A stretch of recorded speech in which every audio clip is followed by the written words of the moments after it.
সৈয়দনা ইব্রাহিম আলাইহিস সালামকে বলা হয় আবুল আম্বিয়া, অর্থাৎ ফাদার অফ দ্য প্রফেটস। তিনি ছিলেন নবীদের পিতা। পৃথিবীতে যত নবী রাসূল আল্লাহ তাআলা প্রেরণ করেছেন তার অধিকাংশই হচ্ছে তার বংশে, সৈয়দনা ইব্রাহিম আলাইহিস সালামের বংশে এসেছে।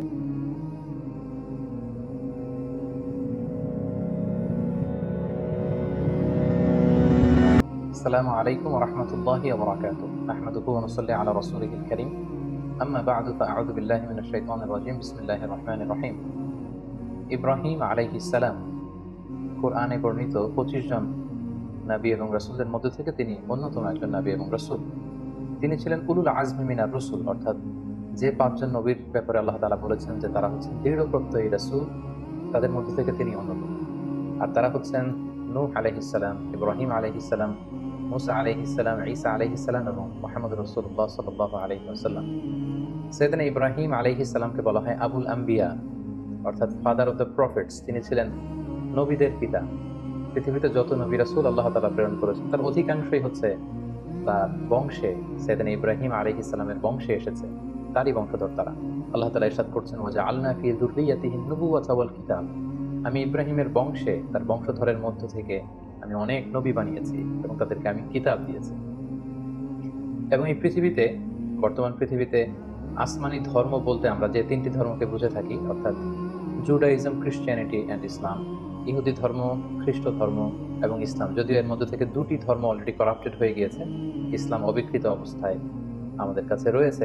এই 3টি ধর্মেরই গোড়া বা অরিজিন হচ্ছে সৈয়দনা ইব্রাহিম আলাইহিস সালামের দিকে যে এটা মিলিত হয়। এজন্য এই 3টি ধর্মকে, অর্থাৎ ইহুদি ধর্ম, খ্রিস্ট ধর্ম এবং ইসলাম ধর্ম, 3টি ধর্মকে একসাথে আব্রাহামিক ফেইথ বলা হয়।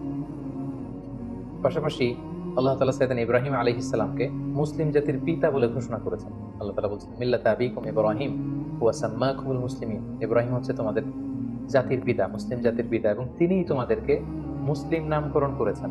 এই যে আমরা আমাদের পরিচয় দিতে যে আমরা বলি যে আমরা মুসলিম, আই এম এ মুসলিম, এই ইসলাম শব্দটা, এই মুসলিম শব্দটাকে সৈয়দনা ইব্রাহিম আলাইহিস সালাম নিজের জন্য চুজ করেছেন এবং তিনিই তোমাদেরকে মুসলিম নামকরণ করেছেন। পাশাপাশি আল্লাহ তাআলা বলছেন যে ইব্রাহিম আলাইহিস সালাম তিনি মুশরিক ছিলেন না, তিনি ইহুদি ছিলেন না, তিনি খ্রিস্টান ছিলেন না, বরং তিনি একনিষ্ঠ মুসলিম ছিলেন।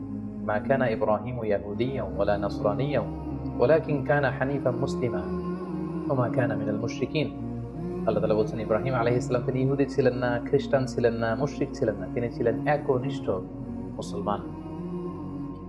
সৈয়দনা ইব্রাহিম আলাইহিস সালামকে আল্লাহ তাআলা অনেকগুলো পরীক্ষায় তিনি ফেলেছিলেন। তার পুরো জীবনটা ছিল পরীক্ষা দ্বারা পরিপূর্ণ। অনেক স্ট্রাগল করে করে, অনেক পরীক্ষায় উত্তীর্ণ হয়ে তিনি এই সম্মানের আসনে আসীন হয়েছেন। আল্লাহ তাআলা ইরশাদ করছেন, ওয়া ইয বিতালা ইব্রাহিমা রাব্বুহু বিকালিমাতিন ফাআতাম্মাহুন ক্বালা ইন্নী জাa'িলুকা লিন-নাসি ইমামা। অর্থাৎ আল্লাহ তাআলা সাইয়েদনা ইব্রাহিম আলাইহিস সালামকে অনেকগুলো পরীক্ষা করেছিলেন, আর প্রতিটি পরীক্ষায়, প্রতিটি পদক্ষেপে তিনি সফলতার সাথে উত্তীর্ণ হয়েছেন।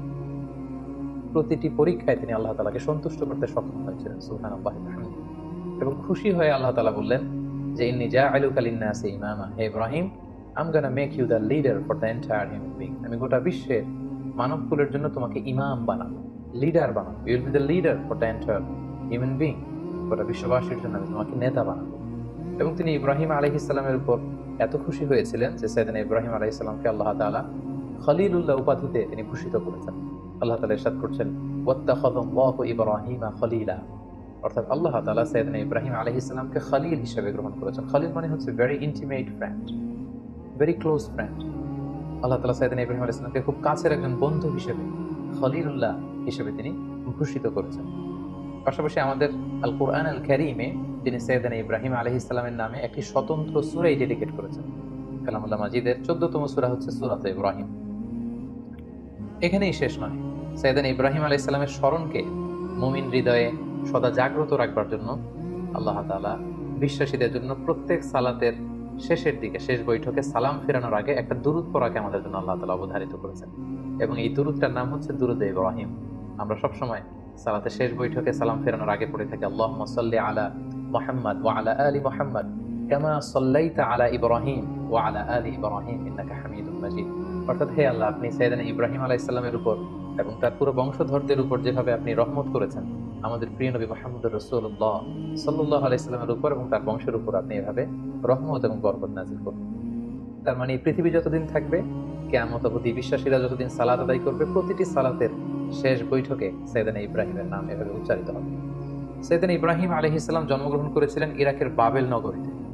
আমরা জানি যে ইরাকের একটি খুব প্রাচীন শহর আছে যেটাকে বাবেল শহর বলা হয়, এবং আমরা ব্যাবিলনের শূন্য উদ্যানের নাম শুনেছি, the hanging garden of Babylon. এই ব্যাবিলনকেই আরবিতে বাবেল বলা হয়। সাইয়েদনা ইব্রাহিম আলাইহিস সালাম ইরাকের বাবেল শহরে তিনি জন্মগ্রহণ করেন, এবং সেই শহরের তৎকালীন রাজা বা সম্রাটের নাম ছিল নমরুদ। আমরা সবাই বিশ্বাসীরা, মুসলিমরা কম বেশি সাইয়েদনা ইব্রাহিম আলাইহিস সালাম এবং নমরুদের ঘটনা জানি, এবং সেখানে যেই সভ্যতাটা গড়ে উঠেছিল সেটাকে বলা হয় কালিডীয় সভ্যতা, এবং সেখানে সবাই মূর্তির পূজা করত। আমরা সাইয়েদনা ইব্রাহিম আলাইহিস সালামের শৈশবকালের দিকে যদি খেয়াল করি তাহলে দেখবো যে উনি আগাগোড়া একটা শিরকি এনভায়রনমেন্টের মধ্য থেকে বড় হয়েছেন, আগাগোড়া শিরকি পরিবেশ, এবং সেখান থেকে তিনি খুঁজতে খুঁজতে খুঁজতে মহাসত্যের সন্ধান পেয়েছেন। আল্লাহ তাআলা সন্ধান তিনি বের করে নিয়ে এসেছেন অ্যানালজির মাধ্যমে, সেলফ কনভারসেশনের মাধ্যমে, নিজের সাথে বোঝাপড়ার মধ্য দিয়ে। নিজের সাথেও কিন্তু নিজের একটা কথা বলা, কনভারসেশন করা, বোঝাপড়ার ব্যাপার আছে, এবং সেই বোঝাপড়াটা তিনি করতে করতে আল্লাহ তাআলার সন্ধান তিনি পেয়েছেন। তিনি ছোটবেলা দেখেছেন কেউ চাঁদের পূজা করে, কেউ সূর্যের পূজা করে, কেউ অগ্নি উপাসক আগুনের পূজা করে, কেউ মূর্তির পূজা করে। এগুলোর কোনোটাতেই তিনি কনভিন্স হচ্ছিলেন না, বরং তার যে ইন্টেলেক্ট, তার যে মেধা, মননশীলতা, সৃজনশীলতা, তার যে রিজনিং করার যে ক্ষমতা, অ্যানালজির যে ক্ষমতা, এটাকে কাজে লাগিয়ে তিনি ধাপে ধাপে মহাসত্যের সন্ধান তিনি লাভ করেছিলেন। আল্লাহ তাআলা বলছেন, ওয়ালাকাদ আতাইনা ইব্রাহিমা রুশদাহু মিন ক্বাবল ওয়া কুননা বিহি আলিমিন। আমি ইব্রাহিমকে রুশদ দিয়েছি। রুশদ মানে জাজ করার ক্ষমতা, to differentiate between right and wrong, কোনটা সত্য কোনটা মিথ্যা এটা বুঝবার ক্ষমতা, বিবেক খাটানোর ক্ষমতা আমি আমার ইব্রাহিমকে দিয়েছি, এবং আমি দেখেছি যে ইব্রাহিম এটাকে কাজে লাগিয়েছে। কিভাবে সাইয়েদনা ইব্রাহিম আলাইহিস সালাম আগাগোড়া একটা শিরকি পরিবেশের মধ্যে থেকে একটা পৌত্তলিক সমাজে বসবাস করে, যেখানে ওনার পিতা, ওনার বন্ধু বান্ধব, ওনার আত্মীয় স্বজন, ওনার এলাকার প্রতিটি লোক যেখানে মূর্তির পূজা করছে, সেখানে থেকে তিনি কিভাবে তাওহীদের সন্ধান পেলেন, কিভাবে তিনি আল্লাহ তাআলার সন্ধান পেলেন, শুধু আমরা এ পর্যায়ে সেটা জানবার চেষ্টা করব। এ ব্যাপারে আল্লাহ তাআলা খুব চমৎকার ভাবে সূরাতুল আনআমে তিনি উল্লেখ করেছেন যে ফালাম্মা জান্না আলাইহিল লাইলু রাআ কাওকাবা। রাতের বেলা সাইয়েদনা ইব্রাহিম আলাইহিস সালাম আকাশে দেখলেন তারার মেলা, এবং দেখলেন যে ক্যালেডীয় সভ্যতার লোকেরা, ব্যাবিলনের লোকেরা তারার পূজা করে। ক্বালা হাযা রাব্বি, তিনি নিজেকে জিজ্ঞেস করলেন, তাহলে এই তারাগুলোই কি আমার রব? এই তারাগুলোই কি আমার স্রষ্টা? সবাই তারার পূজা করে কেন? ফালাম্মা আফালা ক্বালা লা উহিব্বুল আফিলিন। কিন্তু রাত শেষে যখন তারাগুলো অস্ত চলে গেল, তারাগুলো যখন বিস্তৃত হয়ে গেল, তখন তিনি ভাবলেন যে না, আমার স্রষ্টা তো আমাকে ছেড়ে কোথাও চলে যেতে পারে না। রাতের বেলা তারা দেখা যায়, দিনের বেলা দেখা যায় না, তো দিনের বেলা আমি বিপদে পড়লে আমি কার কাছে যাব? ফালাম্মা রাআল কামারা বাযিগান ক্বালা হাযা রাব্বি। এরপরের দিন তিনি দেখতে পেলেন আকাশে চমৎকার জ্বলজ্বলে চাঁদ। এই চাঁদের আলো দেখে লোকজন চাঁদের পূজা করতে শুরু করেছে। তিনি মনে মনে প্রশ্ন করলেন যে হাযা রাব্বি, এই চাঁদই কি তাহলে আমার স্রষ্টা? নিজের সাথে নিজের প্রশ্ন, নিজেকে জিজ্ঞেস করতেন, তাহলে কি চাঁদই আমার রব? ফালাম্মা আফালা ক্বালা লাইন লাম ইয়াহদিনি রাব্বি লাআকুনান্না মিনাল কওমিদ দাল্লিন।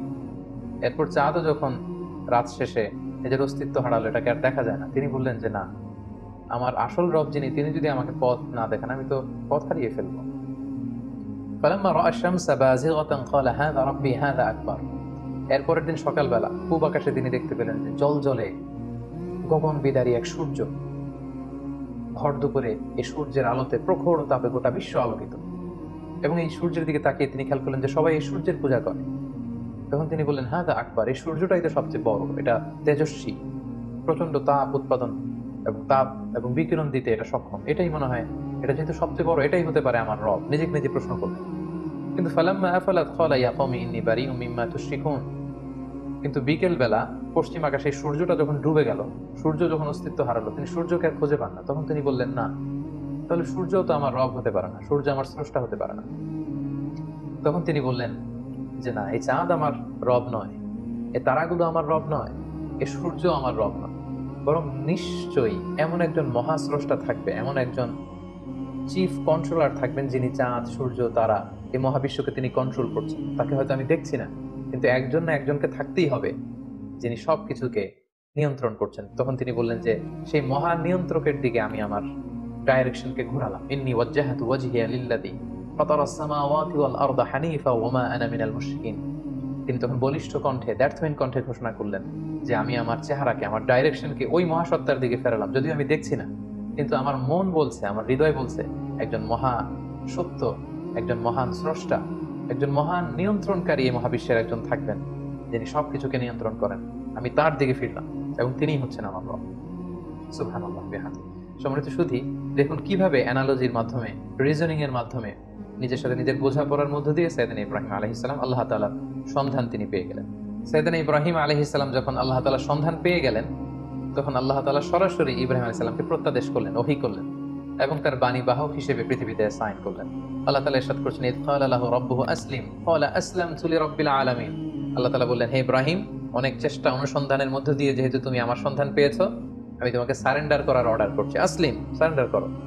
সাইয়েদনা ইব্রাহিম আলাইহিস সালাম কোনো টু শব্দ না করে, কোনো আওয়াজ না করে তিনি বললেন, আসলামতু লিরাব্বিল আলামিন। আমি মহাবিশ্বের সৃষ্টিকর্তা আল্লাহ তাআলার কাছে আত্মসমর্পণ করলাম। আমার নিজের কোনো ইচ্ছা আর চলবে না। আমার আল্লাহ তাআলা আমাকে যেখানে পথ দেখান, যেটা অর্ডার করেন, যেটাই তিনি দিক নির্দেশনা দেন, আমি সেটাই করব। আমি কমপ্লিটলি সারেন্ডার করলাম। যখন আল্লাহ তাআলার কাছে সাইয়েদনা ইব্রাহিম আলাইহিস সালাম সারেন্ডার করলেন, আল্লাহ তাআলা সাইয়েদনা জিবরিল আলাইহিস সালামের মাধ্যমে ওহী পাঠাতে লাগলেন। আল্লাহ তাআলা সর্বপ্রথম সাইয়েদনা ইব্রাহিম আলাইহিস সালামকে বললেন, তুমি যেহেতু তাওহীদের সন্ধান পেয়েছো, মহাসত্যের সন্ধান পেয়েছো, আমি আল্লাহ তাআলাকে তুমি খুঁজে পেয়েছো, এই তথ্য তুমি সমাজের মধ্যে ছড়িয়ে দাও। আল্লাহ তাআলা সাইয়েদনা ইব্রাহিম আলাইহিস সালামকে বললেন, যাও, তুমি সর্বপ্রথম তোমার পিতাকে দাওয়াত দেওয়ার মধ্য দিয়ে এই তাওহীদের বাণী ছড়িয়ে দাও। সাইয়েদনা ইব্রাহিম যেহেতু পরিবার থেকেই দাওয়াতি কাজে শুরু করতে হয়, এজন্য সাইয়েদনা ইব্রাহিম আলাইহিস সালাম ওনার পিতার কাছে গেলেন। কালামুল্লাহ মাজিদে আল্লাহ তাআলা চমৎকারভাবে বলছেন, ওয়া ইয ক্বালা ইব্রাহিমু লিআবিহি আযরা আতাত্তাখিযু আসনামান আলিহা ইন্নী আরাকা ওয়া কওমাকা ফি দালালিম মুবিন। তার বাবাকে যে বললেন, বাবা, আপনি কেন এই মূর্তির পূজা করেন? নিজ হাতে ইব্রাহিম আলাইহিস সালামের পিতা আজহার চমৎকার মূর্তি বানাতে পারতেন, স্কাল্পচার বানাতে পারতেন, স্ট্যাচু বানাতে পারতেন। তিনি বললেন, বাবা, আপনি নিজ হাতে এই মূর্তিগুলোর প্যাটার্ন দিচ্ছেন, শেপ দিচ্ছেন, আপনি যেটার স্রষ্টা সেটাকে আবার আপনি স্রষ্টা বলে তার সামনে সেজদায় লুটিয়ে পড়ছেন। কেন এটা করছেন?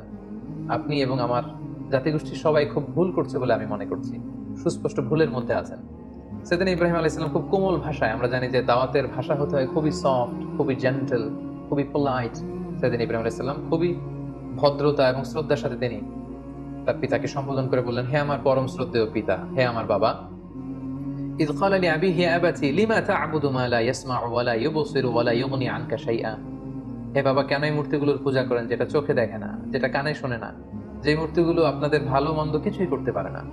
ইয়া আবাতি ইন্নী ক্বাদ জাআনি মিনাল ইলমি মা লাম ইয়াতিকা ফাত্তাবি'নি আহদিকা সিরাতান সাবিয়্যা। হে বাবা, আমি মহাসত্যের সন্ধান পেয়েছি, আপনি আমাকে অনুসরণ করুন, আমি আপনাকে সঠিক পথ দেখাবো। ইয়া আবাতি লা তা'বুদিশ শাইতানা ইন্না শাইতানা কানা লির-রাহমানি আসিয়া। হে আমার পিতা, আপনি শয়তানের অনুসরণ করবেন না, শয়তান রহমানের মানে আল্লাহ তাআলার অবাধ্য হয়েছিল। ইয়া আবাতি ইন্নী আখাফু আন ইয়ামাসসাকা আযাবুম মিনার রহমান ফাতাকুনু লিশ-শাইতানি ওয়ালিয়্যা। হে আমার পরম শ্রদ্ধেয় পিতা, হে আমার বাবা, আমি ভয় পাচ্ছি আপনারা যদি এই শিরকি কাজের উপর অব্যাহত থাকেন, আল্লাহ তাআলার কঠিন আযাব আপনাদের উপর আপতিত হবে, ফলে শয়তান আপনাদের অভিভাবক হয়ে যাবে, আল্লাহ তাআলার অভিভাবকত্ব আপনি হারিয়ে ফেলবেন। এভাবে খুব সফট ভাষায় তিনি তার পিতাকে দাওয়াত দেন। তার পিতার রেসপন্স কেমন ছিল এটা শুনে তার পিতা কি বলল? ইব্রাহিম আলাইহিস সালামের পিতা বলল, ক্বালা আরাগিবুন আনতা আন আলিহাতি ইয়া ইব্রাহিম। হে ইব্রাহিম, তুমি কি আমাদের এই মূর্তিগুলোর প্রতি, আমাদের খোদাগুলোর প্রতি অনাস্থা প্রকাশ করছো? তুমি কি বিশ্বাস করো না যেগুলো আমাদের রব? তিনি অবাক হলেন যে আমার ছেলে এইরকম রিয়েক্ট করছে কেন, এই ধরনের কথা বলছে কেন। সাইয়েদনা ইব্রাহিম আলাইহিস সালামের বাবা তখন বললেন, লা ইন লাম তানতাহি লা আরজুমান্নাক। ইব্রাহিম, এই সমস্ত ফালতু কথা যদি তুমি বন্ধ না করো, আমি তোমাকে পাথর নিক্ষেপ করে হত্যা করব। ওয়াহজুরনি মালিয়া, আমাকে তুমি ছেড়ে দাও, আমার সাথে তোমার কোনো সম্পর্ক থাকবে না। সাইয়েদনা ইব্রাহিম আলাইহিস সালাম বললেন, ক্বালা সালামুন আলাইক। বাবা, আপনার প্রতি আল্লাহর শান্তি। সাআস্তাগফিরু লাকা রাব্বি, আমি আপনার জন্য আল্লাহ তাআলার কাছে ক্ষমা প্রার্থনা করব। ইন্নাহু কানা বি হাফিয়া, তিনি অনেক মেহেরবান। এভাবে তিনি সর্বপ্রথম তার পিতাকে তাওহীদের দাওয়াত দিলেন। এবার আল্লাহ তাআলা বললেন, যাও ইব্রাহিম, তুমি তোমার জাতিগোষ্ঠীর কাছে তাওহীদের কথা ছড়িয়ে দাও। প্রথমে বাবাকে দাওয়াত দিয়েছো, তিনি প্রত্যাখ্যান করেছেন, এবার তোমার জাতিগোষ্ঠীর কাছে যাও। সম্মানিত শুধু একটু খেয়াল করবেন যে কিভাবে নিজের জাতিগোষ্ঠীর কাছে তিনি যখন সত্য তুলে ধরলেন, কিভাবে তিনি তার যুক্তি এবং বুদ্ধিমত্তার প্রয়োগ তিনি করেছেন। সর্বপ্রথম তিনি তার এলাকাবাসীর লোকদের কাছে গেলেন যখন তারা মূর্তির সামনে সেজদায় অবনত ছিল। তিনি যে বললেন, মা হাযিহি তামাসিলুল্লাতী আনতুম লাহা আকিফুন। তিনি যে বললেন, কেন তোমরা মূর্তির সামনে এভাবে হাত জড়ো করে দাঁড়িয়ে থাকো কেন? ক্বালু ওয়াজাদনা আবাআনা লাহা আবিদিন। উত্তরে এলাকাবাসী বলল, আমাদের বাবা, দাদা, চাচা, আমাদের সিনিয়ররা আমাদের পূর্বপুরুষরা এরকম করতো, ফলে আমরাও করি। বাপ দাদাদেরকে দেখতাম মূর্তির সামনে এভাবে চায়, আমরা শিখেছি, তো আমরাও এমনটা চাই। সাইয়েদনা ইব্রাহিম আলাইহিস সালাম স্পষ্ট ভাষায় বললেন, ক্বালা লাকাদ কুনতুম আনতুম ওয়া আবাউকুম ফি দালালিন মুবিন। It's completely wrong, absolutely wrong. What you doing, it's absolutely wrong. তোমরা ভুলের মধ্যে আছো, তোমরাও ভুল করেছো, তোমাদের পূর্বপুরুষও ভুল করেছে।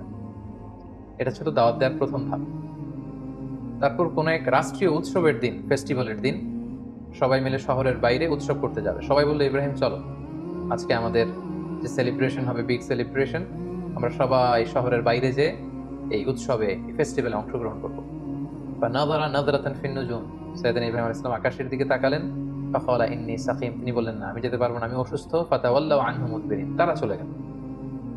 শহরে আর কেউ নেই, সবাই চলে গেল সেই বিগ সেলিব্রেশনে অংশগ্রহণ করবার জন্য, কিন্তু সাইয়েদনা ইব্রাহিম আলাইহিস সালাম গেলেন না। তিনি বললেন, আমি অসুস্থ। আসলে তিনি অসুস্থ ছিলেন না। তাহলে তিনি কেন বললেন যে আমি অসুস্থ? অর্থাৎ উনি মানসিকভাবে খুব বিপর্যস্ত ছিলেন। আমরা জানি যে আমাদের অসুস্থতা দুই ধরনের, একটা শারীরিক অসুস্থতা আর একটা মানসিক অসুস্থতা।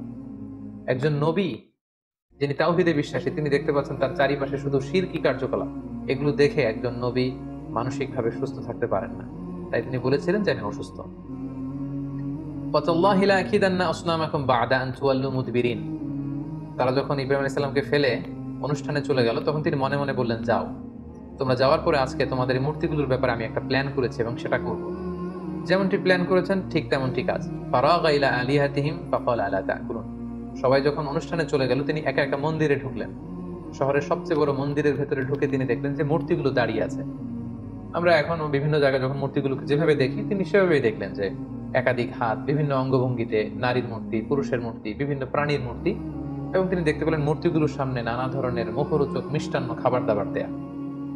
তিনি প্রতিটা মূর্তির সামনে যেয়ে বললেন, আলা তাকুলুন, তোমাদের সামনে এই যে তোমাদের ভক্তরা যে খাবার দিয়ে গেল, তোমরা কি একটু খাবে না? এত এত খাবার খাচ্ছ না কেন? খাচ্ছ না কেন? বারবার প্রশ্ন করতে লাগলেন, খাচ্ছ না কেন? মা লাকুম তানতিকুন। তো ওনার প্রশ্নের উত্তরে কোনো মূর্তি থেকে তো কোনো আনসার আসে না। তো তখন উনি বললেন, তাহলে কথা বলো, কেন খাচ্ছ না?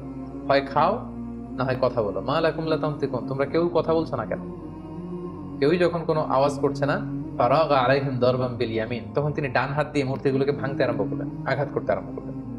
কোন কোন মুফাসসিরিন একরাম বলেছেন, উনি মন্দিরে ঢুকবার সময় একটি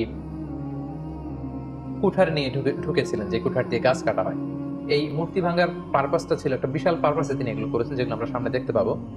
ফাজআলাহুম জুযাদান ইল্লা কাবীরান লাহুম লাআল্লাহুম ইলাইহি ইয়ারজিউন। এক এক করে প্রতিটি মূর্তি তিনি ভাঙলেন, হাতের কুঠার দিয়ে ভেঙে চুরমার করে। মন্দিরের ভেতরকার সবচাইতে বড় সাইজের যে মূর্তিটা, সেটাকে আর তিনি ভাঙলেন না, বরং তিনি হাতের কুঠারটা নিয়ে সেই মূর্তির ঘাড়ের মধ্যে ঝুলিয়ে রাখলেন। ভাবখানা এমন যে এই বড় মূর্তিটাই সবগুলো মূর্তি ভেঙে কাদের মধ্যে কুঠার ঝুলিয়ে রেখেছে। ক্বালু মান ফাআলা হাযা বিআলিহাতিনা ইন্নাহু লামিনাল যালিমিন। প্রোগ্রাম শেষে সবাই যখন শহরে ফিরে এলো, তাদের বড় মন্দিরের ভেতরে ঢুকে তো সবাই অবাক, ঘটনা কি? আমাদের খোদাগুলোর সাথে এরকম বাজে আচরণ কে করেছে? কে ভাঙলো মূর্তিগুলোকে? এবং তারা দেখতে পেল প্রতিটি মূর্তি ভাঙা, একটি মূর্তি ছাড়া আবার সেটার কাঁধে কুঠার ঝোলানো। ক্বালু সামি'না ফাতান ইয়াযকুরুহুম ইউকালু লাহু ইব্রাহিম। তাদের কেউ কেউ বলল, ইব্রাহিম নামে একটা ছেলে আছে যে কিছুদিন ধরে আমাদের এই মূর্তিগুলোর প্রতি অনাস্থা প্রকাশ করছিল, মনে হয় সে কিছু একটা করতে পারে। সবাই যে সাইয়েদনা ইব্রাহিম আলাইহিস সালামের কাছে হাজির হয়ে গেল। ক্বালু আআনতা ফাআলতা হাযা বিআলিহাতিনা ইয়া ইব্রাহিম। হে ইব্রাহিম, আমাদের প্রভুগুলোর সাথে কি তুমি এমন খারাপ আচরণ করেছো? তুমি কি এগুলোকে ভেঙেছো? ইব্রাহিম আলাইহিস সালাম বললেন, কি হয়েছে? সবাই বলল যে প্রতিটা মূর্তি ভেঙে কে যেন একেবারে মেসাকার করে দিয়ে গিয়েছে, শুধু বড় মূর্তিটা ছাড়া, আর সেটার কাঁধের মধ্যে একটা কুঠার শোভা পাচ্ছে। সাইয়েদনা ইব্রাহিম আলাইহিস সালাম মজা করে বললেন, বাল ফাআলাহু কাবীরুহুম হাযা, তাহলে তো মনে হচ্ছে বড়টাই ভেঙেছে। অর্থাৎ সবগুলো মূর্তি ভাঙা, বড় মূর্তিটার গায়ে হাত দেওয়া হয়নি, এবং এটার কাঁধে যেহেতু কুঠার, তিনি বললেন হয়তো বড়টাই সবগুলোকে ভেঙে দাঁড়িয়ে আছে। ফাসআলুহুম ইন কানু ইয়ানতিকুন। তোমরা ভেঙে যাওয়া মূর্তিগুলোকে জিজ্ঞেস করছো না কেন? যদি ওরা বলতে পারে যে কারা তাদের উপর অ্যাটাক করেছে, তাদেরকে জিজ্ঞেস করো। এভাবে উনি যখন যুক্তি দিয়ে তাদের সাথে কথা বললেন, সবাই লজ্জায় কাচুমাচু হয়ে মাথা নিচু করে দাঁড়িয়ে রইল, কারণ কোনো উত্তর তো নেই। ঠিক ওই মোমেন্টে সাইয়েদনা ইব্রাহিম আলাইহিস সালাম তাওহীদের বীজ তাদের হৃদয়ে বপন করার চেষ্টা করলেন। তিনি বললেন, ক্বালা হাল ইয়াসমাউনাকুম ইয তাদউন। কেন এগুলোর পূজা করো? তোমাদের বিপদে পড়ে এগুলোর কাছে যখন কিছু চাও, এরা কি শুনতে পায়? আও ইয়ানফাউনাকুম আও ইয়াদুররুন, এগুলো কোনো ক্ষতি করা, উপকার করা, কিছু করার ক্ষমতা কি মূর্তির আছে? বরং আমি যেই রবের ইবাদত করি সেই রবের ইবাদত করো, যিনি হচ্ছে রব্বুল আলামিন, গোটা বিশ্বের রব। আল্লাযী খলাকানি ফাহুয়া ইয়াহদিন, যিনি আমাকে সৃষ্টি করেছেন, আমাকে সঠিক পথ দেখিয়েছেন। আল্লাযী হুয়া ইউতঈমুনি ওয়া ইয়াসকিন, তিনি আমাকে খাওয়ান পান করান, মানে তিনি আমাকে রিজিক দিয়ে থাকেন। ওয়া ইযা মারিদতু ফাহুয়া ইয়াশফিন, আমি যখন অসুস্থ হয়ে যাই তিনি আমাকে হিলিং করেন, তিনি আমাকে রেমেডি দেন, তিনি আমাকে সুস্থ করে দেন, শিফা করে দেন। ওয়াল্লাযী ইউমীতুনি সুম্মা ইউহীন, তিনি হচ্ছেন এমন সত্তা যিনি মৃত্যু দেন আবার জীবন দেন। আল্লাহ তাআলার চমৎকার পরিচয় অল্প কটা বাক্যে তিনি সবার সামনে পৌঁছে দিলেন। এই ঘটনাটি যখন ঘটলো তখন পুরো বাবেল শহরে এলাকা জুড়ে কানা ঘোষা গুঞ্জন, সবাই বলাবলি করতে আরম্ভ করলো, ইব্রাহিম তো ধর্ম ত্যাগ করেছে, সে নাস্তিক এবং মুরতাদ হয়ে গিয়েছে। এবং এই কানা ঘোষা এবং গুঞ্জরণ ছড়াতে ছড়াতে ঘটনাটি নমরুদ পর্যন্ত যেয়ে পৌঁছল। এবং সেই বাবেল নগরীর শাসক, যিনি গোটা বিশ্বকে কন্ট্রোল করতেন, নিয়ন্ত্রণ করতেন, নমরুদ, তার রাজপ্রাসাদে আল্লাহর খলিল সাইয়েদনা ইব্রাহিম আলাইহিস সালামকে ডেকে পাঠালেন। তিনি জিজ্ঞেস করলেন, ইব্রাহিম, তুমি নাকি আলাদা এক রবের ইবাদত করো, কে তোমার রব? সাইয়েদনা ইব্রাহিম আলাইহিস সালাম বললেন, রব্বি আল্লাযী ইউহয়ী ওয়া ইউমীত, আমার রব হচ্ছেন তিনি, যিনি জীবন দেন আবার মৃত্যু দেন। ক্বালা আনা উহয়ী ওয়া উমীত। নমরুদ বলল, তাই তোমার রব জীবন দেয় এবং মৃত্যু দেয়? আমিও তো জীবন দেই এবং মৃত্যু দেই। সাইয়েদনা ইব্রাহিম আলাইহিস সালাম বললেন, কিভাবে তুমি জীবন দাও মৃত্যু দাও, দেখাও তো। নমরুদ তখন জেলখানা থেকে দুজন ফাঁসির দণ্ডপ্রাপ্ত আসামিকে ডেকে নিয়ে আসলেন এবং তিনি একজনকে সাথে সাথে মৃত্যুদণ্ড কার্যকর করে দিলেন, বললেন, একে মৃত্যু দাও, সাথে সাথে তাকে মৃত্যুদণ্ড দেয়া হলো। আরেকজনকে মৃত্যুদণ্ড দিতে যেয়ে তিনি বললেন, থেমে যাও, তাকে ছেড়ে দাও, তাকে ছেড়ে দেয়া হলো, বাঁচিয়ে দেয়া হলো। নমরুদ বলল, ইব্রাহিম, এই দেখো, দুজনের প্রথম জনকে আমি মৃত্যু দিলাম, দ্বিতীয় জনকে আমি জীবন দিলাম। তুমি বলেছো তোমার রব জীবন দেয় এবং মৃত্যু দেয়, আমিও তো জীবন দেই এবং মৃত্যু দেই। সাইয়েদনা ইব্রাহিম আলাইহিস সালাম তখন বললেন, ফাইন্নাল্লাহা ইয়াতি বিশ-শামসি মিনাল মাশরিকি ফাতি বিহা মিনাল মাগরিব ফাবুহিতাল্লাযী কাফার। সাইয়েদনা ইব্রাহিম আলাইহিস সালাম বললেন, তাই তুমিও জীবন দাও, তুমিও মৃত্যু দাও? তাহলে শোনো হে নমরুদ, আমার রব প্রতিদিন সকালবেলা পূর্ব দিক থেকে সূর্য ওঠান, পশ্চিম দিকে সেটাকে অস্ত যাওয়ান। তুমি যদি সত্যিকার অর্থে রব হয়ে থাকো তাহলে সকালবেলার সূর্যটা তুমি পূর্ব দিক থেকে না উঠিয়ে পশ্চিম দিক থেকে উঠাও। তুমি যদি করতে পারো তাহলে পূর্ব দিক থেকে আগামীকাল সূর্যটা না উঠিয়ে সেটাকে পশ্চিম দিক থেকে উঠাও। ফাবুহিতাল্লাযী কাফার।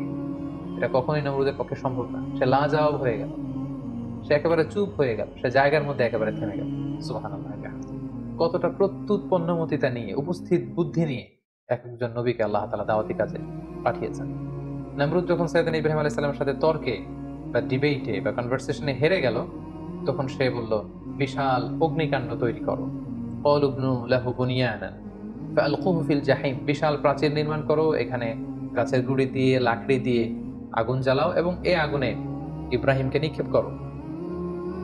ক্বালু হাররিকুহু ওয়ানসুরু আলিহাতাকুম ইন কুনতুম ফাইলিন, বিশাল একটা প্রাচীর নির্মাণ করা হলো। ব্যাবিলন শহরের বড় বড় গাছ কেটে, ডাল কেটে, লাকড়ি এনে, গাছের গুড়ি এনে সেখানে স্তূপ করা হলো, আগুন জ্বালানো হলো, দাউ দাউ করে জ্বলছে সে আগুন। ওই আগুনের কাছে যাওয়া সম্ভব নয়, ফলে সাইয়েদনা ইব্রাহিমকে অনেক দূর থেকে সেখানে থ্রো করা হলো। অনেক লোক এই দৃশ্য দেখতে এসেছে।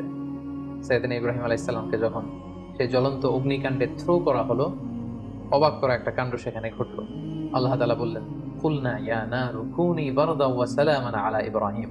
আল্লাহ তাআলা আগুনকে অর্ডার করলেন, হে আগুন, তুমি আমার ইব্রাহিমের জন্য সুশীতল হয়ে যাও, কুনি বারদান, ঠান্ডা হয়ে যাও, ওয়া সালামান আলা ইব্রাহিম, ইব্রাহিমের জন্য তুমি শান্তিপূর্ণ কোমল একটা জায়গা হয়ে যাও।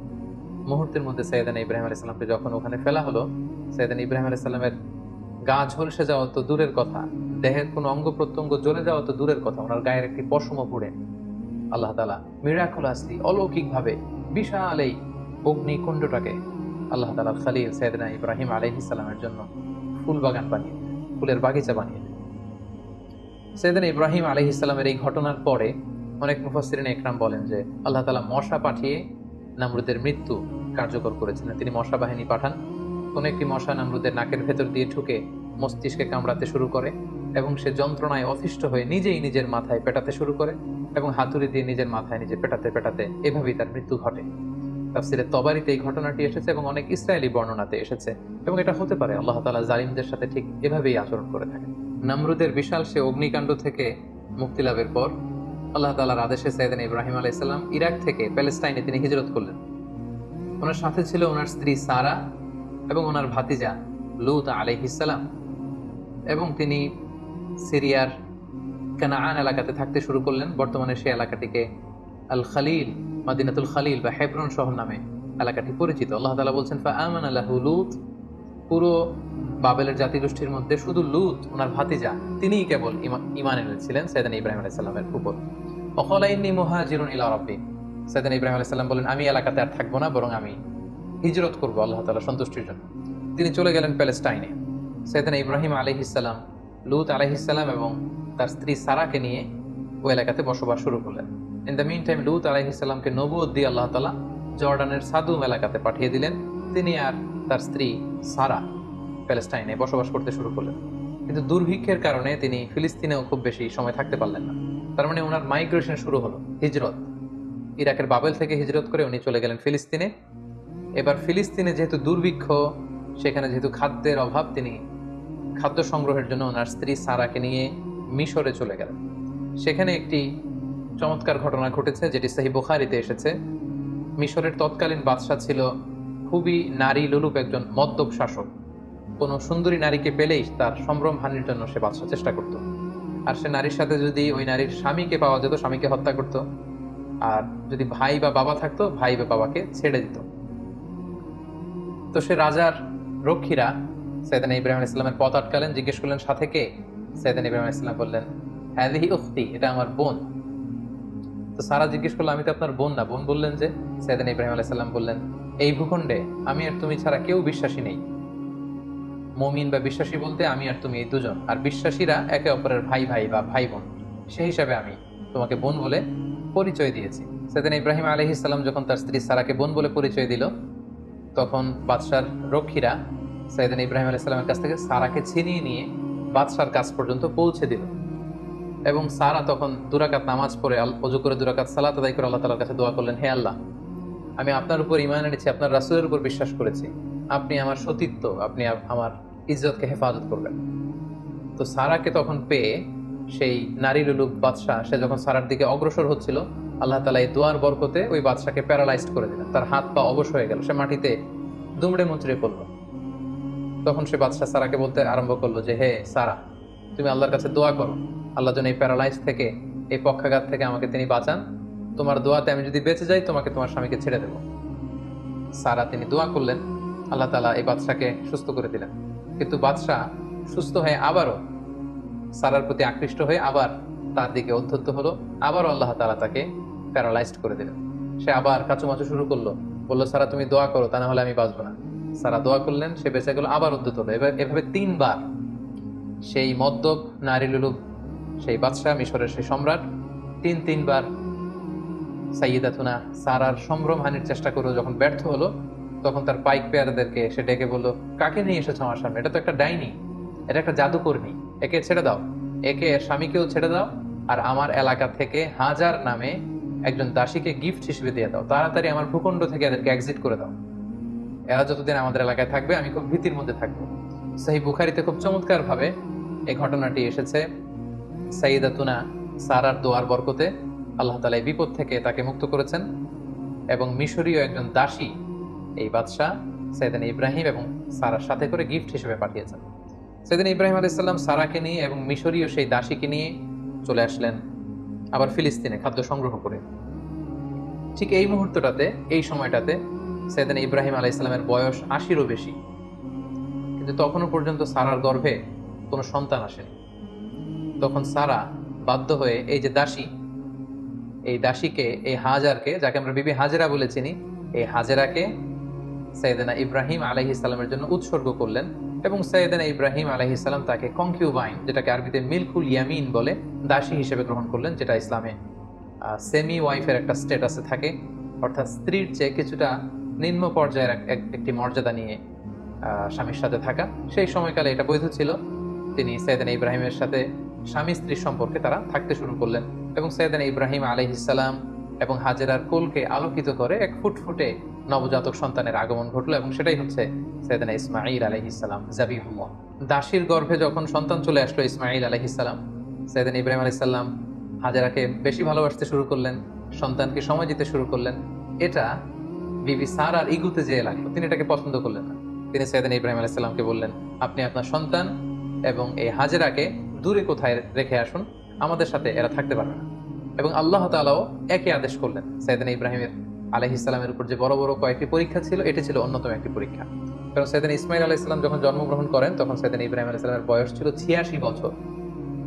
86 বছর বয়সে যখন একজন বাবা নতুন ফুটফুটে নবজাতক সন্তানকে দেখতে পান, ঠিক ওই মুহূর্তটাতে নিজের সন্তানকে আল্লাহ তাআলা বললেন যে আপনি মরুভূমিতে রেখে আসুন, হাজেরাকে এবং ইসমাইলকে মরুভূমিতে রেখে আসুন। এটা আসলেই অত্যন্ত বড় ধরনের একটি পরীক্ষা ছিল সাইয়েদনা ইব্রাহিম আলাইহিস সালামের জীবন।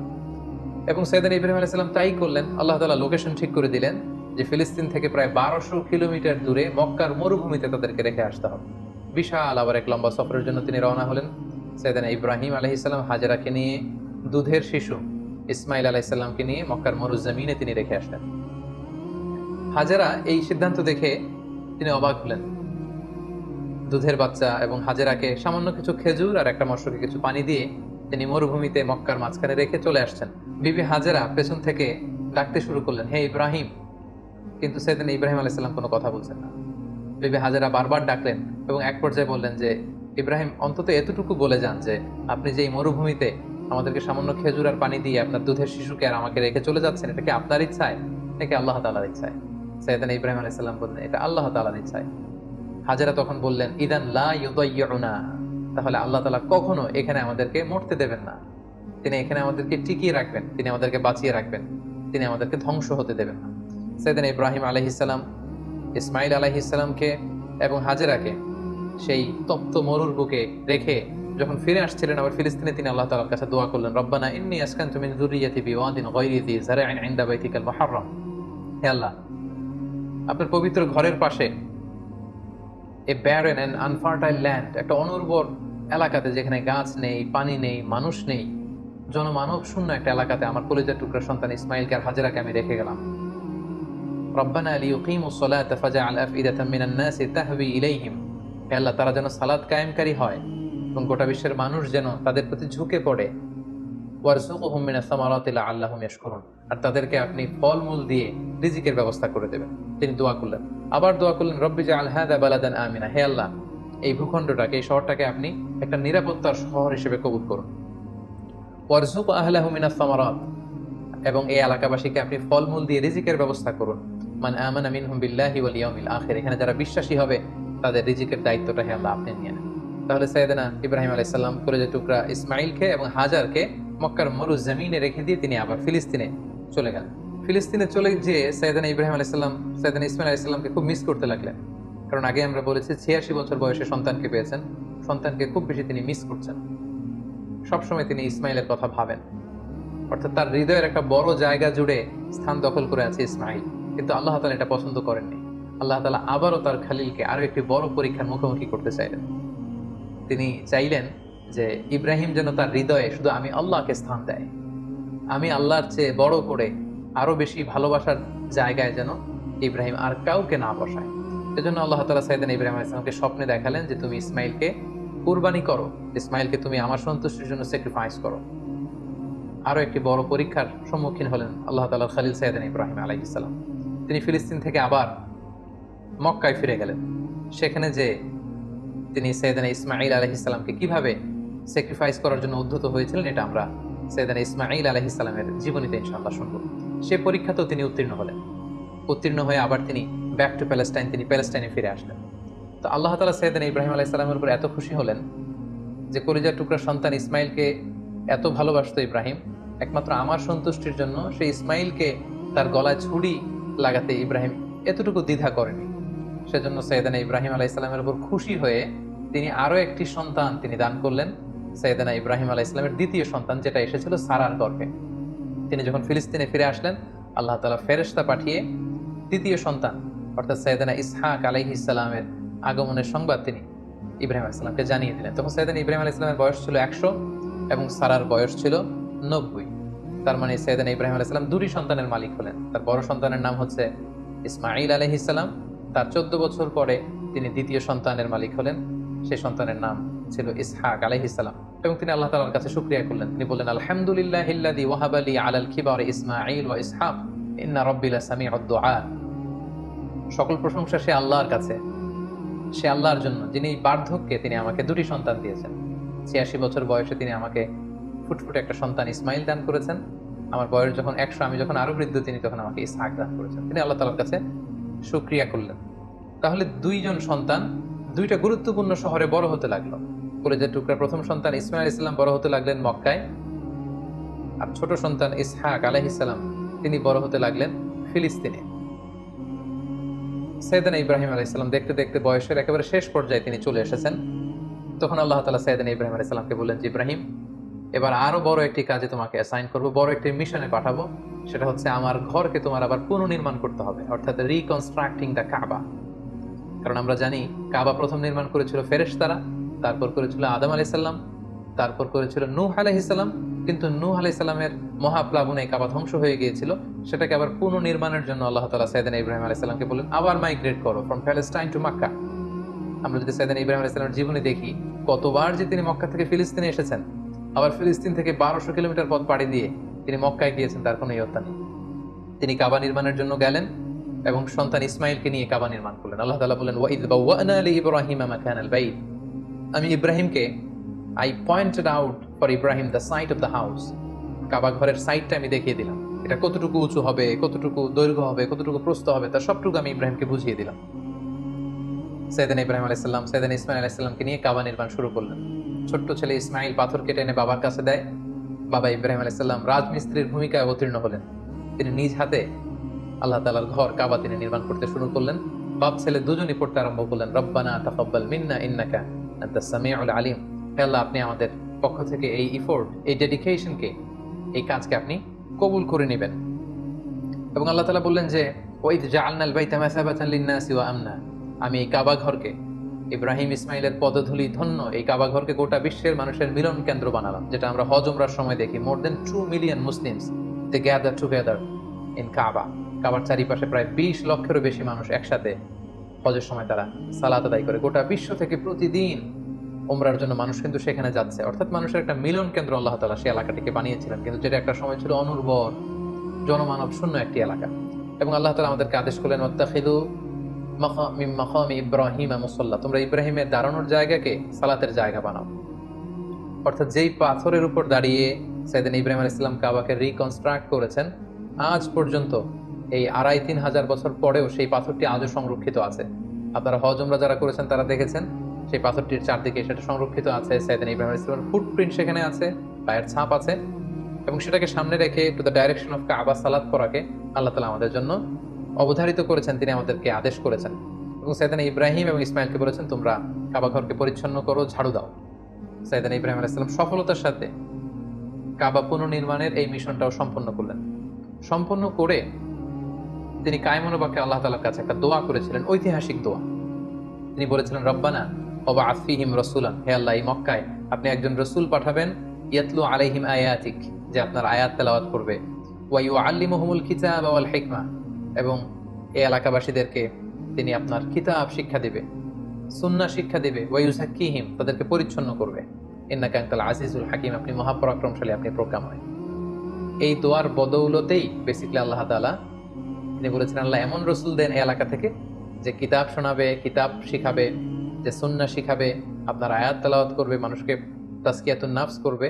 এই দোয়ার বদৌলতেই কিন্তু আল্লাহ তাআলা আখিরি জামানার পয়গম্বর বিশ্বনবী মুহাম্মদ রাসূলুল্লাহ সাল্লাল্লাহু আলাইহি সাল্লামকে এই বরকতপূর্ণ দোয়ার বদৌলতে, এই দোয়ার প্রায় ২৫০০ বছর পরে মক্কায় শেষ নবীর আগমন ঘটে। এবং আল্লাহ রাসূল সাল্লাল্লাহু আলাইহি সাল্লাম তিনি বলতেন, আনা দাওয়াতু আবি ইব্রাহিম, আমি হচ্ছে আমার বাবা ইব্রাহিমের দোয়ার ফসল। ওনার দোয়ার বদৌলতেই আল্লাহ তাআলা আমাকে এই পৃথিবীতে শেষ নবী করে পাঠিয়েছেন। একেবারে শেষ পর্যায়ে আল্লাহ তাআলা ইব্রাহিমকে বললেন যে, ইব্রাহিম, তুমি মক্কা ছেড়ে যাওয়ার আগে মক্কাতে একটি ঘোষণা দাও, ঐতিহাসিক ঘোষণা, বিগ অ্যানাউন্সমেন্ট। সেটা কিসের ঘোষণা? সেটা হচ্ছে হজের ঘোষণা। কিভাবে হজ শুরু হলো, তুমি হজের ঘোষণা দাও। সাইয়েদনা ইব্রাহিম আলাইহিস সালাম বলেন, আল্লাহ, এখানে কোনো মানুষ নেই, কোনো জনপদ নেই, কেউ নেই, আমি কার কাছে হজের ঘোষণা দেবো? আল্লাহ তাআলা বলেন, তুমি শুধু ঘোষণাটা দাও, গোটা বিশ্বের মানুষের কানে এই ঘোষণা পৌঁছে দেওয়ার দায়িত্ব আমি আল্লাহ নিজে নিয়ে নিলাম। সুবহানাল্লাহি ওয়া বিহামদিহি। আল্লাহ তাআলা বলছেন, ওয়াআযযিন ফিন-নাস বিল হজ্জ ইয়াতুকা রিজালা ওয়া আলা কুল্লি দামিরি ইয়াতিনা মিন কুল্লি ফাজ্জিন আমিক। ইব্রাহিম, তুমি ঘোষণা দাও, তোমার এই ঘোষণার বদৌলতে দেখবে আগামী বছর থেকে গোটা বিশ্ব থেকে মানুষ আসতে শুরু করবে। এবং সাইয়েদনা ইব্রাহিম আলাইহিস সালাম সাফা পাহাড়ের উপরে উঠলেন, কোনো বর্ণনায় জাবালে আবু কুবাইসের উপরে উঠলেন, উঠে ঘোষণা দিলেন, আইয়ুহান নাস ইন্না রাব্বাকুম ক্বাদ ইত্তাখাযা বাইতান ফাহাজ্জু, হে গোটা বিশ্বের মানুষ, আল্লাহ তাআলা একটি পবিত্র ঘর নির্মাণ করেছেন আমার মাধ্যমে, তোমরা এই ঘরে হজ পালনের জন্য আসো। তাফসীরে এসেছে যে এই ঘোষণাটা আল্লাহ তাআলা গোটা বিশ্বের সবার কানে তখন পৌঁছে দিয়েছেন। এমনকি আমরা তখন ছিলাম না এই পৃথিবীতে, আমরা রুহের জগতে ছিলাম, আমাদের কাছে আল্লাহ তাআলা এই আহ্বানটি পৌঁছিয়েছিলেন। এবং রুহের জগতে আমাদের মধ্যে থেকে যারা লাব্বাইক লাব্বাইক বলে এটার আনসার আমরা করার সুযোগ পেয়েছি, তাদেরকে আল্লাহ তাআলা এই পৃথিবীতে কাবা জিয়ারতের এবং হজ পালনের সুযোগ দান করে থাকেন। তাহলে আল্লাহর ঘর নির্মাণ করে হজের ঘোষণা দিয়ে সাইয়েদনা ইব্রাহিম আলাইহিস সালাম একেবারে প্যালেস্টাইনে চলে আসলেন। এবং একদিন আল্লাহ তাআলাকে তিনি শখ করে বললেন, আল্লাহ, আপনি তো মৃতকে জীবিত করতে পারেন, আমার বড্ড জানতে ইচ্ছে করে যে আপনি কিভাবে এটা করেন। ইয ক্বালা ইব্রাহিম রব্বি আরিনি কাইফা তুহয়িল মাউতা, হে আল্লাহ, আপনি মৃতকে কিভাবে জীবিত করেন? আল্লাহ তাআলা বললেন, আওয়ালাম তুমিন, ইব্রাহিম, তোমার কি বিশ্বাস হয় না যে আমি মৃতকে জীবিত করতে পারি? সাইয়েদনা ইব্রাহিম আলাইহিস সালাম বললেন, ক্বালা বালা ওয়ালাকিন লিয়াতমাইন্না কলবি। সাইয়েদনা ইব্রাহিম আলাইহিস সালাম বললেন, হ্যাঁ, অবশ্যই বিশ্বাস করি, কিন্তু আমার হৃদয়টা প্রশান্ত হবে। শুনে এসেছি আপনি মৃতকে জীবিত করেন, কিন্তু কিভাবে করেন? আমি যদি চাক্ষুষ সরাসরি লাইভ যদি দেখতে পারি যে আপনি কিভাবে মৃতকে জীবিত করেন, আমি বড্ড আনন্দ পাবো। আল্লাহ তাআলা বললেন, তাই? আচ্ছা, ঠিক আছে, তুমি তো আমার খলিল, তোমার এই আবেদনকে আমি নাকচ করবো না, আমি ফিরিয়ে দেব না। ক্বালা ফাখুয আরবাআতাম মিনাত তায়র ফাসুরহুন্না ইলাইকা সুম্মা জাআল আলা কুল্লি জাবালিন মিনহুন্না জুজআন সুম্মা দু'হুন্না ইয়াতিনাকা সাইয়া। আল্লাহ বলেন, ঠিক আছে, তাহলে 4টা পাখি নাও, পাখি 4টাকে জবাই করে টুকরা টুকরা করো, পাখির গোশতগুলোকে ওই যে দূরে পাহাড় দেখা যায়, পাহাড়ের বিভিন্ন জায়গায় ছড়িয়ে দিয়ে আসো, ছড়িয়ে দিয়ে পাহাড়ের এপাশে এসে এখান থেকে পাখিগুলোকে ডাক দাও। আল্লাহ তাআলা বললেন, ইয়াতিনাকা সাইয়া, তুমি ডাক দেওয়ার সাথে সাথে ওই কর্তৃত পাখির গোশতের টুকরাগুলো অটোমেটিক্যালি একটার সাথে আরেকটা লেগে তোমার কাছে জীবিত হয়ে ফিরে আসবে। সাইয়েদনা ইব্রাহিম আলাইহিস সালাম তাই করলেন, 4টি পাখি জবাই করলেন, গোশতগুলো টুকরো টুকরো করে কাটলেন, টুকরোগুলো পাহাড়ের পেছনে ছিটিয়ে দিয়ে পাশে আসলেন, আল্লাহ নামে পাখিগুলোকে তিনি আবার ডাক দিলেন। কিন্তু ডাক দিতে দেরি, মুহূর্তের মধ্যে সেই কর্তৃত অংশগুলো জোড়া লেগে আবার উড়ে উড়ে দৌড়ে দৌড়ে সাইয়েদনা ইব্রাহিম আলাইহিস সালামের কাছে পাখিগুলো ফিরে আসতে আর দেরি হয়নি। সুবহানাল্লাহি ওয়া বিহামদিহি। এভাবে আল্লাহ তাআলার সাথে একটা চমৎকার সম্পর্কের মধ্য দিয়ে, সফরময় একটা জীবনের মধ্য দিয়ে, একের পর এক অগ্নি পরীক্ষা দিয়ে দিয়ে সাইয়েদনা ইব্রাহিম আলাইহিস সালাম এই পৃথিবীতে তিনি আল্লাহ তাআলার সন্তুষ্টি অর্জন করেছেন। সাইয়েদনা ইব্রাহিম আলাইহিস সালামের শেষ জীবনটা কাটে ফিলিস্তিনে, এবং ফিলিস্তিনের মদিনাতুল খলিল হেব্রন শহরে তিনি ইন্তেকাল করেন, এবং সেখানেই সাইয়েদনা ইব্রাহিম আলাইহিস সালামকে কবর দেয়া হয়েছে, এবং এখনো পর্যন্ত সেটাকে মদিনাতুল খলিল বা খলিল সিটি হিসেবে পরিচিত, এবং এখনো সাইয়েদনা ইব্রাহিম আলাইহিস সালামের কবরটি চিহ্নিত রয়েছে। মুসলিমদের কাছেও এটি পবিত্র জায়গা, বিশেষ করে ইসরায়েলের যে ইহুদিরা, তাদের কাছে এই জায়গাটি অত্যন্ত পবিত্র। সম্মানিত সুধী, আমরা এই পর্যায়ে সাইয়েদনা ইব্রাহিম আলাইহিস সালামের বর্ণাঢ্য জীবনী থেকে কিছু লাইফ লেসন বের করে নিয়ে আসবার চেষ্টা করব। সাইয়েদনা ইব্রাহিম আলাইহিস সালামের জীবনী থেকে আমরা যে কয়টি লাইফ লেসন পাই, তার প্রথমটি হচ্ছে, সাইয়েদনা ইব্রাহিম আলাইহিস সালাম কিন্তু আমাদের মতো করে জন্মসূত্রে ইসলাম পাননি। ইসলামকে পেতে আল্লাহ তাআলার পরিচয় খুঁজে বের করতে ওনার অনেক কষ্ট করতে হয়েছে, পুরো সমাজের বিরুদ্ধে ওনার দাঁড়াতে হয়েছে, পুরো সমাজের বিরুদ্ধে জিহাদ ঘোষণা করতে হয়েছে, এবং ওনার রেশনাল, ওনার যুক্তি, এগুলোর আলোকে ডিবেট করে করে তিনি তাওহীদের বাণী কিন্তু প্রচার করেছেন। আমরা যেমনি বাই বর্ন মুসলিম, আমরা জন্মগ্রহণের পরে আমাদের কানে আজান দেয়া হয়, আমাদের জন্য আকিকা দেয়া হয়, ইসলামিক নাম রাখা হয়, আমাদেরকে কোরআন শেখানো হয়, আমাদেরকে মসজিদে নিয়ে যাওয়া হয়। সাইয়েদনা ইব্রাহিম আলাইহিস সালাম এটার কোনোটাই পাননি। আগাগোড়া শিরকি পরিবেশে জন্ম নিয়েও গোটা সমাজের বিরুদ্ধে একা দাঁড়িয়ে তিনি তাওহীদের বাণী প্রচার করেছেন। এজন্য উনি একা হলে আল্লাহ তাআলা ওনাকে একটা জাতির সাথে তুলনা করেছেন, ওনাকে আল্লাহ তাআলা নাম দিয়েছেন উম্মাহ, তিনি একাই একটা জাতি। দ্বিতীয় যে লাইফ লেসনটি আমরা পাই সেটি হচ্ছে শিরকের বিরুদ্ধে শক্ত অবস্থান। আমরা জানি যে আল্লাহ তাআলা ইরশাদ করছেন, ইন্নাল্লাহা লা ইয়াগফিরু আন ইউশরাকা বিহি ওয়া ইয়াগফিরু মা দুনা যালিকা লিমান ইয়াশা। আল্লাহ তাআলা সব গুনাহ ক্ষমা করলেও শিরকের গুনাহ কিন্তু তিনি ক্ষমা করবেন না। তাই সম্মানিত দিনী ভাই এবং বোনেরা, আমাদেরকে শিরকের ব্যাপারে খুব সাবধান থাকতে হবে। আল্লাহ রাসূল সাল্লাল্লাহু আলাইহি ওয়াসাল্লাম বলেছেন, পিঁপড়া যেমনি গুটি গুটি পায়ে হাঁটতে থাকে, টের পাওয়া যায় না, তেমনি শিরকও গুটি গুটি পায়ে এমনভাবে আমাদের দেহের ভেতরে ঢুকে আমাদের ঈমানকে ড্যামেজ করে দিবে, আমাদের চিন্তা চেতনায় ঢুকে এমনভাবে আমাদের ঈমানকে নষ্ট করে দিবে, আমরা টেরও পাবো না। তাই শিরকের বিরুদ্ধে সবসময় আমাদেরকে হার্ড লাইনে থাকতে হবে। কিছু কিছু ব্যাপারে সফট লাইনে থেকে কাজ করা যায়, কিন্তু শিরকের ব্যাপারে কখনো সফট লাইনে কাজ করা যায়। এজন্য সাইয়েদনা ইব্রাহিম আলাইহিস সালামের জীবনী থেকে এটাও আমরা দেখতে পাই যে শিরকের বিরুদ্ধে তিনি হার্ড লাইনে ছিলেন। ওনার পিতাকে সরাসরি বলেছেন যে আপনি ভুল করছেন আমার শ্রদ্ধেয় পিতা, এলাকাবাসীদেরকে তিনি বুঝিয়েছেন যে তোমরা কার কাছে যাচ্ছ, যেটা দেখতে পায় না, যেটা শুনতে পায় না, যেটা ভালো মন্দ কিছু করতে পারে না, তাদের কাছে কেন তোমরা চাচ্ছ? এভাবে তিনি শিরকের বিরুদ্ধে লড়াই করেছেন। 3 নাম্বার যে শিক্ষাটি আমরা পাই সেটা হচ্ছে ওনার ফ্যামিলিটা ছিল খুব বরকতের একটা family, A family of faith. আপনি যদি খেয়াল করেন যে কেমন বাবা, কেমন স্ত্রী, কেমন সন্তান। সেদিন ইব্রাহিম আলাইহিস সালামকে যখন আল্লাহ বললেন আসলিম, ক্বালা আসলামতু লিরাব্বিল আলামিন, আল্লাহ বললেন সারেন্ডার করো, কথা ছাড়া ইব্রাহিম আলাইহিস সালাম বললেন সারেন্ডার করলাম। মানে আল্লাহর ইচ্ছার উপরে, আল্লাহর অর্ডারের উপরে কোনো কথা নেই। আমরা যদি হাজারের দিকে তাকাই তাহলে দেখব মরুভূমিতে কেউ নেই, মানুষ নেই, পানি নেই, এরকম একটা মরুভূমিতে সেদিন ইব্রাহিম আলাইহিস সালাম রেখে আসলেন। আমরা যদি আমাদের স্ত্রীদের সাথে কল্পনা করি যে আমরা কি কখনো এমনটি করতে পারবো, আমরা কি এত চমৎকার উত্তর আমাদের স্ত্রীদের কাছ থেকে পাবো? সাইয়েদনা ইব্রাহিম আলাইহিস সালামের তিনি যখন বললেন যে আল্লাহর আদেশে তোমাদেরকে রেখে যাচ্ছি, তিনি একটি কথা বললেন, ইযান লা ইউদাইয়ুনা, তাহলে আমাদের কোনো ভয় নেই। ইমানের কত পাওয়ার, কত মজবুত ছিল তাদের ইমান, কত চমৎকার ছিল তার স্টেটমেন্ট যে আল্লাহ যদি আদেশ করে থাকে আল্লাহ আমাদের দেখভাল করবেন, আমার ভয় নেই। ছোট্ট ছেলে ইসমাইলের দিকে যদি আমরা তাকাই, ইব্রাহিম আলাইহিস সালাম যখন বললেন যে বাবা আমি স্বপ্নে দেখছি যে আমি তোমাকে স্যাক্রিফাইস করছি, এটা আল্লাহর আদেশ, কি বলো তুমি? ছোট্ট ছেলে ইসমাইল বললেন ইফআল মা তুমার, বাবা আপনি যেমনটি আদিষ্ট হয়েছেন তেমনটি করুন, আমার কোনো কথা নেই, আল্লাহ যেমনটা চায় আমার চাওয়া ঠিক তেমন। তাহলে বাবা হিসেবে কতটা তিনি অনুগত ছিলেন আল্লাহ তাআলার, মা হিসেবে বা স্ত্রী হিসেবে তার ইমানের মজবুতি আমরা দেখতে পেলাম। ছোট্ট সন্তান ইসমাইলের কত চমৎকার উত্তর। তার মানে পুরো ফ্যামিলিটা ছিল ফ্যামিলি অফ ফেইথ। আমরা যেন এরকম একটা ফ্যামিলি গঠন করতে পারি, এই চেষ্টাটুকু আমাদের করতে হবে। এবং দাওয়াতি কাজ করার সবচেয়ে উর্বর জায়গা কিন্তু ফ্যামিলি। পরিবারে আপনি বেশি দাওয়াতি কাজ করতে পারবেন, বাইরে হয়তো আপনি বাধার সম্মুখীন হবেন, অনেক ধরনের সমস্যার সম্মুখীন হবেন, কিন্তু পরিবারে আপনি হচ্ছেন you are the owner, you are the leader, you are the controller, আপনার কথাই আপনার পরিবারে চলবে। সো 4 দেয়ালের এই আবদ্ধ জায়গায়, আপনার ঘরে, আপনার ড্রয়িং রুমে, আপনার বেডরুমে, আপনার এই ছোট্ট স্পেসটিতে কিন্তু আপনি আল্লাহ তাআলার সব বিধানগুলো পালন করতে পারবেন। তাই পরিবার হচ্ছে দাওয়াতি কাজের সবচাইতে উর্বর জায়গা। 4 নাম্বার যে শিক্ষাটুকু পাই সেটা হচ্ছে আমাদেরকে কম্পিটেন্ট সাকসেসর রেখে যেতে হবে। আমাদের ভালো কাজের ধারাবাহিকতার জন্য এমন উত্তরাধিকার, এমন সন্তান আমাদেরকে করতে হবে যাতে করে আমি যে ভালো কাজ করলাম এটার ধারাবাহিকতা আমার সন্তানদের মাধ্যমে অব্যাহত থাকে। যেটা আমরা দেখেছি সাইয়েদনা ইব্রাহিম আলাইহিস সালাম তাওহীদের আলো জ্বালিয়েছেন, ওনার পরেই এই কাজের ধারাবাহিকতা থমকে যায়নি, বরং ওনার ছেলে ইসমাইল আলাইহিস সালাম মক্কায় সে কাজ করেছেন, ছোট ছেলে ইসহাক করেছেন প্যালেস্টাইনে। সর্বশেষে যে শিক্ষাটি আমরা পাই সেটি হচ্ছে আমাদের জীবনে অনেক দুঃখ, কষ্ট, অনেক চ্যালেঞ্জ, অনেক হার্ডশিপ এগুলো আসে। এই দুঃখ, কষ্ট, স্ট্রাগল এগুলো কিন্তু আমাদের ক্ষতির জন্য আসে না, এগুলো আমাদের পায়ের নিচের মাটিকে আল্লাহ তাআলা মাঝে মাঝে আরো মজবুত করার জন্য এগুলো পাঠান।